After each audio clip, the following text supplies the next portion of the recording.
Hello और welcome. आज हम आइए मिलकर जानते हैं हमारे शरीर के उन बुनियादी हिस्सों के बारे में जो हमें बनाते हैं। सोचिए, हमारा शरीर एक बहुत ही कॉम्प्लेक्स, एकदम शानदार इमारत जैसा है। और हर इमारत की तरह इसके भी कुछ मुख्य स्तंभ यानी पिलर्स हैं। तो चलिए शुरू करते हैं। लेकिन आगे बढ़ने से पहले एक सवाल। कभी सोचा है कि आखिर हम बने किस चीज से हैं? मतलब बिल्कुल बुनियादी लेवल पर ऐसी कौन सी चीज है जो हमारी हड्डियों, मसल्स और स्किन सबको एक साथ जोड़ती है और उन्हें उनका काम करने देती है? तो उस सवाल का जवाब है टिश्यू, जिसे हम हिंदी में ऊतक कहते हैं। ये आप समझ लीजिए हमारे शरीर के असली बिल्डिंग ब्लॉक्स हैं। बेसिकली एक जैसे सेल्स का एक ग्रुप जो एक टीम की तरह मिलकर एक खास काम को अंजाम देता है। और सबसे हैरान करने वाली बात क्या है पता है? इतना कॉम्प्लेक्स शरीर, इतने सारे फंक्शंस और इस सब की बुनियाद सिर्फ इस एक नंबर पर टिकी है। जी हां, सिर्फ 4। पूरे एनिमल किंगडम में जितने भी शरीर हैं वो फंडामेंटली बस इन्हीं 4 तरह के टिश्यूज से बने हैं। सिर्फ 4। और ये हैं वो 4 पिलर्स: एपिथेलियल, कनेक्टिव, मस्कुलर और नर्वस टिश्यू। यही वो 4 स्तंभ हैं जिन पर हमारे शरीर की पूरी इमारत खड़ी है। तो चलिए अब एक एक करके इन चारों से मुलाकात करते हैं। अरे स्टोर का पहला पड़ाव है एपिथेलियल टिश्यू, जिसे उपकला ऊतक भी कहते हैं। इसे आप हमारे शरीर का सुरक्षा कवच समझिए। वो परत जो हमें बाहर से भी ढकती है और हमारे अंदर के अंगों को भी प्रोटेक्ट करती है। इसकी कुछ बड़ी खास बातें हैं। पहली तो ये कि इसकी कोशिकाएं एक दूसरे से एकदम कसकर जुड़ी होती हैं, जैसे एक दीवार में ईंटें। और एक और दिलचस्प बात, इनमें अपनी ब्लड वेसल्स नहीं होती, मतलब ये एवैस्कुलर होती हैं। और हाँ, ये बहुत तेजी से खुद को रिपेयर कर सकती हैं, तभी तो हमारी चोटें इतनी जल्दी भर जाती हैं। अब इसके टाइप्स देखते हैं। सबसे पहला है सिंपल स्क्वैमस एपिथेलियम। जरा सोचिए, जैसे फर्श पर बहुत पतली चिकनी टाइलें बिछी हों, ये टिश्यू बिल्कुल वैसा ही दिखता है। और इसकी यही बनावट इसके काम के लिए एकदम परफेक्ट है। ये चपटी कोशिकाओं की सिर्फ एक पतली सी परत है। अब क्योंकि ये इतना पतला है, चीजें जैसे कि ऑक्सीजन और कार्बन डाइऑक्साइड बड़ी आसानी से इसके आर पार जा सकती है। यही वजह है कि ये हमारे फेफड़ों में और खून की पतली नलियों में पाया जाता है।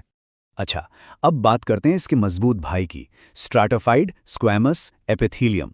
जैसा नाम से ही पता चल रहा है, ये सिंपल नहीं, स्ट्रैटिफाइड है, यानी मल्टी लेयर्ड। और ये बनाई है मजबूती और सुरक्षा के लिए। इसमें कोशिकाओं की एक नहीं बल्कि कई परतें होती हैं जो इसे घिसावट से बचाती हैं। हमारी त्वचा, हमारा मुंह और हमारी खाने की नली जैसी जगहों पर यही टिश्यू हमारी रक्षा करता है। सोचिए, ये हमारे शरीर के लिए एक मोटी जैकेट की तरह काम करता है। चलिए अब मिलते हैं शरीर की मेहनती कोशिकाओं से, क्यूबॉइडल और कलमनर ऊतक। इनका मेन काम है जरूरी चीजों को बनाना, मतलब सिक्रीट करना, और सोखना यानी एब्जॉर्ब करना। ये शरीर की छोटी छोटी फैक्ट्रियां हैं। इन दोनों में फर्क बिल्कुल साफ है। क्यूबॉइडल कोशिकाएं क्यूब के आकार की होती हैं और ये गुर्दे और ग्लैंड्स में मिलती हैं।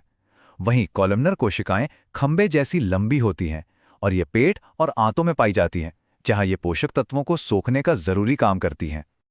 अब बारी है 2 सुपर स्पेशलिस्ट की, सिलिएटेड और ग्लैंडुलर एपिथेलियम। इनके पास कुछ ऐसे सुपर पावर्स हैं जो इन्हें बहुत खास बनाते हैं। सिलिएटेड एपिथेलियम में छोटे छोटे ब्रश जैसे रेशे होते हैं, जिन्हें सीलिया कहते हैं। ये लगातार हिलते रहते हैं और हमारी सांस की नली से गंदगी को बाहर धकेलते हैं। और ग्लैंडुलर एपिथेलियम, अरे ये तो समझ लीजिए छोटी छोटी केमिकल फैक्ट्रियां हैं जो हमारे लिए हार्मोन्स और एंजाइम्स बनाती हैं। तो चलिए अब अपने टूर के दूसरे हिस्से में चलते हैं और कनेक्टिव टिश्यू यानी संयोजी ऊतक को समझते हैं। अगर एपिथेलियल टिश्यू शरीर का कवच था, तो ये शरीर का आंतरिक ढांचा और इंफ्रास्ट्रक्चर है, मतलब स्टील के बीम्स, वायरिंग और प्लम्बिंग जैसा सब कुछ। एपिथेलियल टिश्यू से ये बिल्कुल अलग है। इसकी असली पहचान इसकी कोशिकाओं से नहीं, बल्कि उनके बीच में क्या है उससे होती है। इसमें 3 मेन चीजें हैं: कुछ कोशिकाएं, धागे जैसे फाइबर्स, और इन सबको एक साथ रखने वाला एक जली जैसा सब्सटेंस जिसे मैट्रिक्स कहते हैं।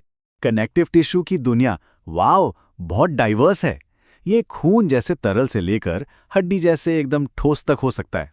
तो चलिए इसके सबसे फ्लूइड फॉर्म से शुरू करते हैं। सबसे पहले आते हैं फ्लूइड और लूज टिश्यूज। हमारा खून जो ऑक्सीजन पहुंचाता है और बीमारियों से लड़ता है। एरियोलर टिश्यू जो अंगों के बीच की खाली जगह को एक कुशन की तरह भरता है।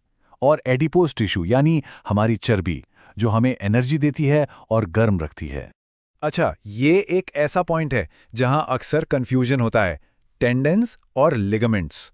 टेंडेंस यानी कंडरा मजबूत रस्सियों की तरह मांसपेशियों को हड्डियों से जोड़ते हैं। वहीं लिगामेंट्स यानी स्नायु ज्यादा लचीले होते हैं और एक हड्डी को दूसरी हड्डी से जोड़ते हैं। और आखिर में आते हैं शरीर के असली पिलर्स, कार्टिलेज यानी उपास्थि जो हमारे कान और नाक को फ्लेक्सिबल आकार देती है, और बोन यानी हड्डी जो सिर्फ हमारा मजबूत ढांचा ही नहीं बनाती बल्कि हमारे दिमाग और दिल जैसे नाजुक अंगों की भी रक्षा करती है।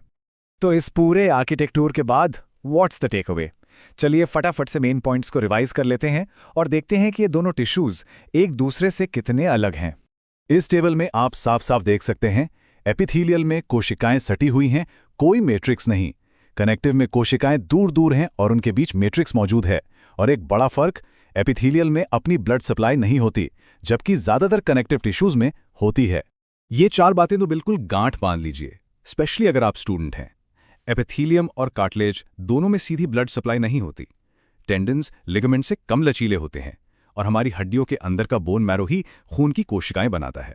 नमस्ते दोस्तों और स्वागत है। आज हम अपनी बॉडी के दो सबसे फैसिनेटिंग सिस्टम्स को समझने वाले हैं। देखिए, एक जो बॉडी के इंजन्स की तरह काम करता है और दूसरा जो वायरिंग की तरह उसे कंट्रोल करता है। तो चलिए इसमें डाइव इन करते हैं। कभी सोचा है कि दिमाग में आया एक छोटा सा ख्याल, मतलब बस इतना सा कि मुझे ये ग्लास उठाना है, और फट पलक झपकते ही वो एक फिजिकल एक्शन में कैसे बदल जाता है? वेल, इस जादू के पीछे ना दो स्टार खिलाड़ी हैं, मांसपेशी ऊतक और तंत्रिका ऊतक। यही वो टीम है जो हमारी सोच को हकीकत में बदल देती। तो आज हम क्या क्या देखने वाले हैं?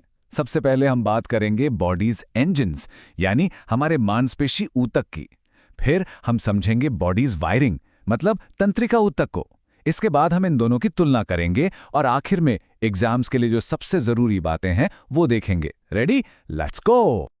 ऑल राइट, तो चलिए शुरू करते हैं। सबसे पहले बात करते हैं हमारे बॉडी के पावर हाउसेस की, उसके इंजन्स की, यानी मसल टिश्यूज। यही वो ऊतक हैं जो हमें चलने फिरने और हर तरह की हरकत करने की पावर देते हैं। तो सवाल ये है कि मांसपेशी ऊतक आखिर है क्या? देखिए, ये ना एक खास तरह के लंबे लंबे सेल से बना है जिन्हें हम मसल फाइबर्स कहते हैं। और इनकी सबसे बड़ी खासियत क्या है? कॉन्ट्रैक्ट करना मतलब सिकुड़ना, और रिलैक्स करना यानी फैलना। बस इसी सिकुड़ने और फैलने से ही हर तरह का मूवमेंट पॉसिबल हो पाता है। कमाल है ना? ओके, सो मसल टिश्यू तीन तरह के होते हैं। सबसे पहला है स्केलेटल मसल या कंकाल पेशी। इनको हम वॉलेंट्री पावर हाउस भी कह सकते हैं। अब वॉलेंट्री यानी ऐच्छिक, इसका सीधा सा मतलब है कि इनका कंट्रोल वो हमारी मर्जी पर होता है। जरा सोचिए, अगर हम इन्हें माइक्रोस्कोप के नीचे देखें तो ये कैसे दिखेंगे? ये लंबे सिलिंड्रिकल फाइबर्स जैसे होते हैं। इनमें एक से ज्यादा न्यूक्लियस होते हैं और हाँ, इन पर गहरे और हल्के बैंड्स जिन्हें स्ट्राइएशंस या धारियां कहते हैं वो एकदम साफ नजर आती हैं। और जैसा कि नाम से ही पता चल रहा है, ये हमारी हड्डियों यानी बोन्स से जुड़े होते हैं। मतलब इनका कंट्रोल पूरी तरह से हमारी इच्छा पर है। चलना है, दौड़ना है, कुछ लिखना है, ये सब इन्हीं की वजह से हो रहा है। सो इनका मेन काम है बॉडी मूवमेंट और पोस्चर को मेंटेन रखना। पर एक जरूरी बात याद रखनी है, ये कॉन्ट्रैक्ट तो बहुत तेजी से करते हैं लेकिन जल्दी थक भी जाते हैं। नेक्स्ट अप दूसरे नंबर पर है स्मूथ मसल या चिकनी पेशी। इन्हें हम कह सकते हैं इनवॉलंटरी वर्क हॉर्स। इनवॉलंटरी यानी अनैच्छिक, इसका मतलब है कि ये अपने आप काम करते हैं, हमें इनके बारे में सोचना तक नहीं पड़ता। इनका शेप ना स्पिंडल जैसा होता है, मतलब बीच से मोटा और किनारों से पतला। हर सेल में सिर्फ एक ही न्यूक्लियस होता है और स्केलेटल मसल के उलट इन पर कोई धारियां नहीं होती। ये कहाँ मिलते हैं? ये हमारे अंदरूनी अंगों जैसे पेट, आंतों और ब्लड वेसल्स की दीवारों में पाए जाते हैं। जैसा मैंने कहा, इनका कंट्रोल हमारे कॉन्शियस माइंड के पास नहीं होता। जैसे भोजन को पाचन तंत्र में आगे बढ़ाना, जिसे पेरिस्टाल्सिस कहते हैं, या फिर ब्लड प्रेशर को कंट्रोल करना, ये सब काम ये खुद करते हैं। और इनकी खासियत, ये धीरे धीरे कॉन्ट्रैक्ट करते हैं, लेकिन थकते बिल्कुल नहीं। ये बस लगातार काम करते रहते हैं। और अब आते हैं सबसे स्पेशल मसल पर, कार्डियक मसल या हृदय पेशी, दी टायरलेस हार्ट इंजन। ये सिर्फ और सिर्फ हमारे दिल में पाया जाता है और कहीं नहीं। इसके फाइबर्स ब्रांच्ड होते हैं, मतलब एक दूसरे से जुड़कर एक जाल जैसा बनाते हैं। इनमें भी एक ही न्यूक्लियस होता है और स्ट्राइएशंस भी दिखते हैं, पर इनकी सबसे खास चीज है इंटरकैलुलेटेड डिस्क्स। ये इतने स्पेशल जंक्शंस हैं जो दिल के सारे सेल्स को एक साथ एक टीम की तरह कॉन्ट्रैक्ट करने में हेल्प करते। इसका कंट्रोल भी ऑफ कोर्स इनवॉलंटरी है, मतलब हमें दिल की धड़कन को कंट्रोल नहीं करना पड़ता। शुक्र है। इसका काम है नॉन स्टॉप खून पंप करना। और इसकी सुपर पावर, ये कभी नहीं थकता, जन्म से लेकर आखिर तक हर एक सेकंड बिना रुके। ऐसा क्यों? क्योंकि इसके सेल्स में माइटोकॉन्ड्रिया, जो सेल के पावर हाउसेस होते हैं ना, वो बहुत ज्यादा होते हैं और वही इसे लगातार एनर्जी देते रहते हैं। तो चलिए एक क्विक रिकैप हो जाए। Skeletal muscle, cylindrical shape, voluntary control, और हाँ, ये थक जाता है। Smooth muscle, spindle shaped, involuntary, और ये नहीं थकता। और कार्डियक मसल, ब्रांच्ड, इनवॉलंटरी, और ये कभी भी नहीं थकता। सिंपल। तो इंजन्स की बात तो हो गई, अब चलते हैं उस सिस्टम की तरफ जो इन इंजन्स को कंट्रोल करता है, द बॉडीज वायरिंग, यानी नर्वस टिश्यू। ये दोस्तों हमारा कमांड एंड कंट्रोल नेटवर्क है। सो नर्वस टिश्यू का मेन काम क्या है? ये सिग्नल्स या स्टिमुलाई को रिसीव करता है, उस इंफॉर्मेशन को प्रोसेस करता है और फिर पूरी बॉडी में इलेक्ट्रिकल इंपल्सेस के रूप में कमांड्स भेजता है। ये शरीर का लाइव वायर कम्युनिकेशन सिस्टम है जो दिमाग से हर कोने तक मैसेजेस पहुंचाता है। सोचना, महसूस करना, रिएक्ट करना, सब कुछ इन्हीं के हाथ में है। और इस पूरे नेटवर्क का स्टार प्लेयर कौन है? The neuron. ये नर्वस सिस्टम की फंक्शनल यूनिट है। यही वो सेल है जो मैसेजेस को एक जगह से दूसरी जगह सुपर फास्ट स्पीड से ले जाता है। सो एक न्यूरॉन में मैसेज का सफर होता कैसे है? Let's see. सबसे पहले डेंड्राइट्स, वो एक एंटेना की तरह सिग्नल को रिसीव करते हैं।